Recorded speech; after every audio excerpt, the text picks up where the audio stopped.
The palace roost of Varanth was never meant for humans.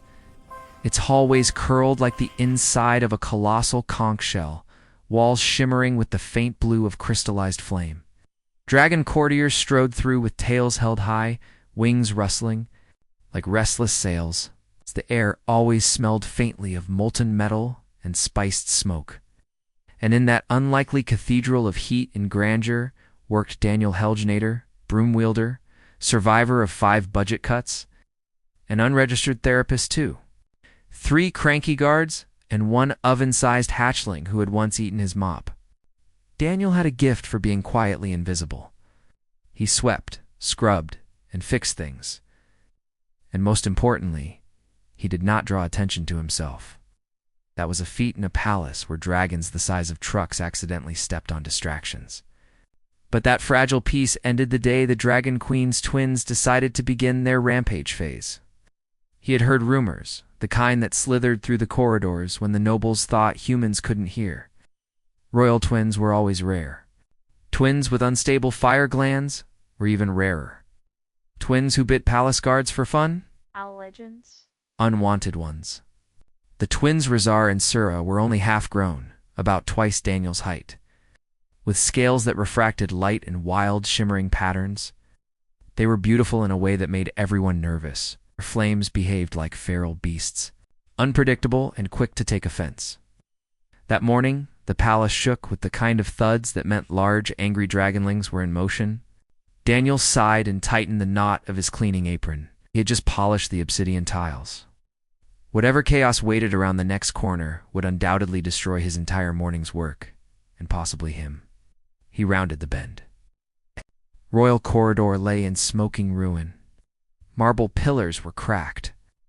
Tapestry's antique world maps of dragon migrations were shredded as though clawed by a furious wind. 2 armored dragon guards had fled so fast they'd dropped their halberds. In the center of it all crouched Risser and Sira.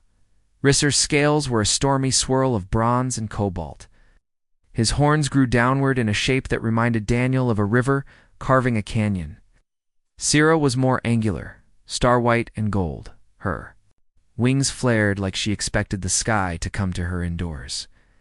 Both were hissing at a terrified cook pinned under a toppled cart of pastries. Daniel placed his broom down, leaned on it gently, and exhaled. Morning. Twin head snapped toward him. The cook made a squeaky noise that translated roughly to, "Why are you talking?" Daniel stepped around the broken stone, the smoke and the ruin of his morning's polished floor. The twins watched him with twin sets of razor-ringed eyes. "2 are making a mess," he said in a tone usually reserved for toddlers and malfunctioning air vents. Again, Risser puffed up. "We are practicing our dominance rituals." "You knocked over a pastry cart," Daniel said. "Your dominance over baked goods is already well established." Sira's nostrils glowed with heat. "Is afraid of us." Daniel nudged aside a glowing ember with his boot. "Everyone except me, apparently." Their tails lashed, carving new and unfortunate grooves in the already unfortunate floor. Daniel approached the cook first, helping him out from under the cart. The dragon twins watched with exaggerated suspicion. "You may go," Daniel told the cook softly. But my queen ordered us never to." "I'll deal with them," Daniel said, voice low but steady. Whatever he had in his expression seemed to convince the cook. He fled, wobbling on trembling legs. When the 3 of them, 1 human, 2 dangerously flammable dragonaires, were alone, Daniel finally folded his arms. "What's this really about?" he asked. Risser's wings rustled irritably. "Mother wants us to meet suitors." "She says we must learn diplomacy," Sira muttered, flicking her tail so it nearly hit Daniel in the knee. "We don't want diplomacy?" Risser's talons dug into the stone. "We want a challenge." Daniel rubbed his face. He understood perhaps more than they expected. Human adolescents rebelled by dyeing their hair or slamming doors. Dragon adolescents blew up diplomatic envoys. Same flavor, different scale. "So you're terrorizing the staff to avoid responsibility." Daniel nodded slowly. A classic strategy. "We are not avoiding," Sira insisted. "We're expressing." A tantrum with fireworks, Daniel said under his breath. Risser growled, a sound like gravel caught in a waterfall. You dare mock the heirs of Varenth? Daniel looked him in the eye. Bet I do.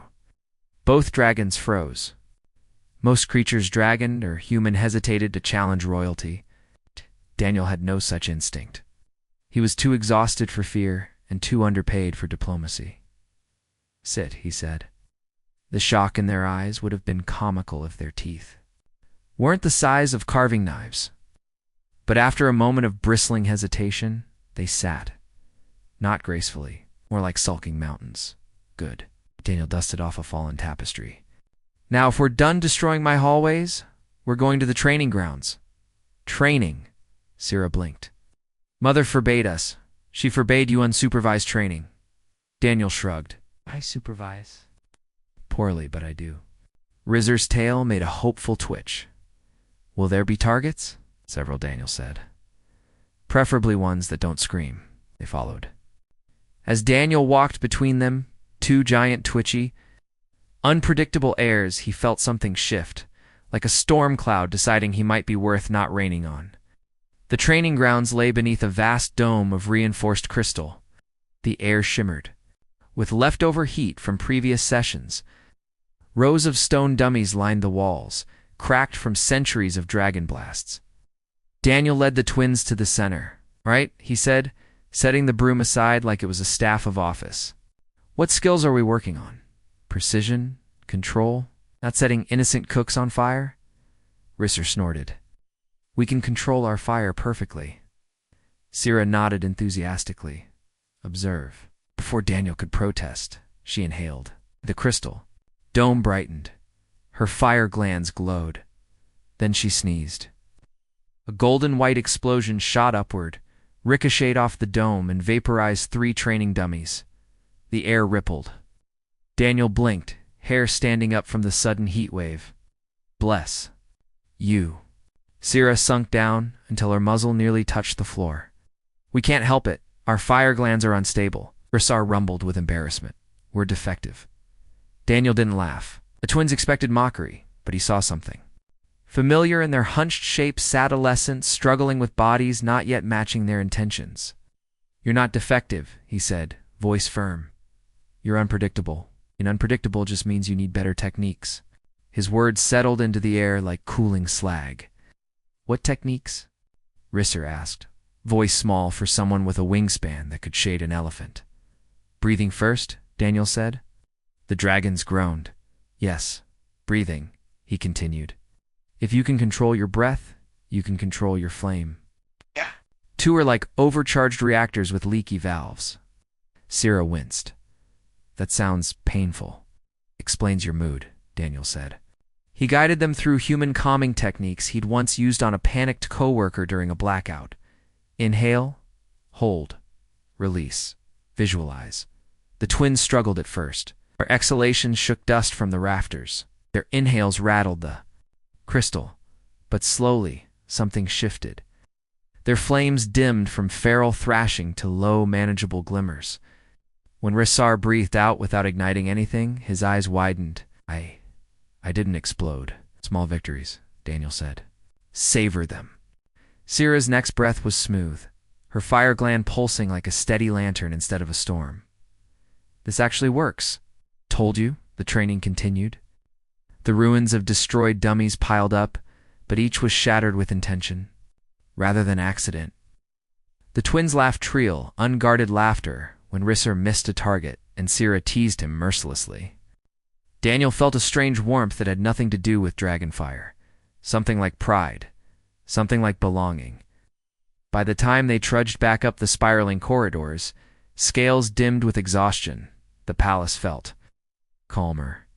Even the guards stared in disbelief.